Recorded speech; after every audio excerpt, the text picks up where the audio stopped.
Hey guys, আমি পাই গেলাম হাফলং। হাফলং পার করে চিংলোডে মানে হেনে ব্রেক মারলাম।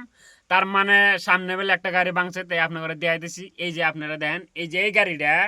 তো বন্ধুরা, এই 14 চাকাটা দেখেন, এই 14 চাকার যেমন হ্যাঙ্গার ভাঙছে, তো হ্যাঙ্গার ভাঙছে যেমন সকাল 8টা বাজে ভাঙছে। যেমন 3টা বাজে মিস্ত্রি আইলো, মানে চাকা মাকা কমপ্লিট খুলে দিছে। খুলে দেওয়ার পরে মানে কাম করতেছে। তো যাই হোক বন্ধুরা, মোটামুটি গাড়ি বহুত গাড়ি আছে, তো গাড়িটা আপনাদের বিশেষ করে খাওয়া দাওয়া এখানে দোকান টোকান কোনো কিছু নাই। তো যাই হোক মানে এই জায়গায় মানে পানিও সানিও পাওয়া যায় না। মানে পাহাড়ের জায়গা, মানে ঝর্ণার পানিও তো একটা ভালো না। কেই ড্রাইভারে বাজার করছে, কেই বাজার করা হারা নাই। তো গাইজ যাই হোক, আপনারা দেখতে থাকেন আর আপনাদের দেখাই দিচ্ছি। এই যে এই সাইডে দেন, এই যে রাস্তার সাইজ দুনিয়া বড় লম্বা, মানে কমসে কম 200-250 গাড়ি। রাস্তাও পুরা খারাপ। তো গাইজ আপনাদের যদি ভিডিওটা যদি ভালো লাগে, তো শেয়ার একটা করেন।